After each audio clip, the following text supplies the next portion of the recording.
Welcome to Fantasy Poker Central. I'm your host, Eric Danis. Joining us today is Poker News Senior News Editor and 2013 WSOP Bracelet winner, Chad Holloway. Chad, how are things? Things are going great. Just got back from the WSOP APOC. It was a great 3 weeks of poker. Now I'm looking forward to the November 9.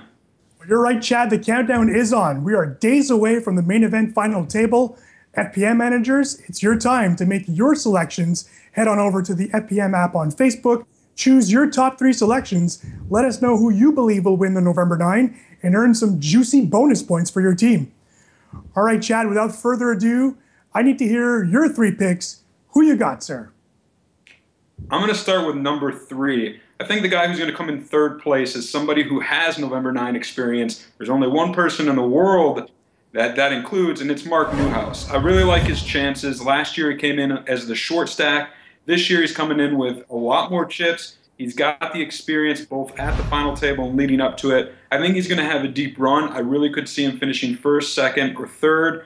But I'm going to put him in third because I think Felix Stevenson and Adande Larrabee are going to finish second and first, respectively. I think Stevenson is a really good online player. He's been playing on the EPT. He is very underrated, in my opinion. Very good friends with another Norwegian player, Ola Amundsgaard, better known online as Odd Oddson. So he's just got a lot of experience. He's got a great player in his corner. I think he's going to end up going deep and maybe first or second. I'm going to put him at 2 because I think the guy who's going to win this is the Spaniard at the table, and Donnie Larrabee.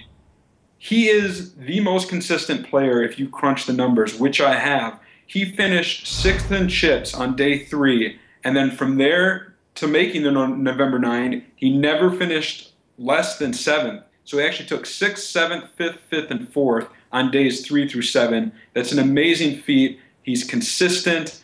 Obviously, he's doing something right. I think he's another one of those guys who's underrated, but watch out for him. I think that's an amazing pick, Chad. I'm actually jealous because that stat that you just mentioned, you only put that out on Twitter just a few moments after I had locked in my top 3 picks. I think my decision might have been swayed by that juicy nugget, so good job there. I'm starting it off with the chip leader at number 3, Jorrit van Hoof. It's hard when you have that many chips not to finish in the top 3, although we've seen it happen so many times before. But he does have 2 scores recently at EPT London, including an 8th place finish in the high roller event. Here's an impressive stat about this guy, too, because most people would think that he might be new to the poker scene. That's not true.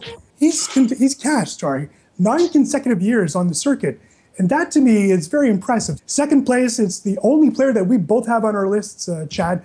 Mark Newhouse, I agree with you. A lot of the things you said, the experience, the back-to-back November 9s, which is amazing. The fact that he also has a WPT title under his belt, albeit a long time ago, way back during our first poker boom. But still, Mark Newhouse, I think, as you mentioned, in a way better chip position than he was just 12 months ago. I really like Newhouse to be the runner-up here and would not be shocked if he takes down that title. First, I'm going all glory. I think Martin Jakobsen. What time is it, to win your first major title? Jakobsen has been so close on so many occasions, including twice in 2 straight tournaments on the EPT. I really believe that Martin Jakobsen, this is his time to shine. He does have a little bit of a chip deficit going into the final table, but I mean, you talked about experience on the tour. It doesn't get better than Martin Jakobsen. I've got a sneaking suspicion that he's going to double up early and get that main event victory, and why not get that first title in Las Vegas, right?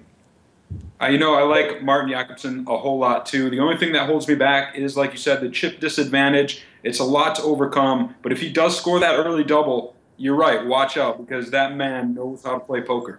Well, no matter what, it's going to be a spectacular final table, tons of stories. We didn't even talk about our Bruno, our Brazilian friend, that's going to be bringing just a whole bunch of fanfare to the World Series. Chad, as always, thank you for joining us today. Thank you for having me. Make sure to follow Chad on Twitter at Chad A. Holloway. And a reminder that November 9 final table bets, they're open. Head on over to the Fantasy Poker app on Facebook and make your 3 selections and let us know who they are. Live from Fantasy Poker Central, I'm Eric Danis.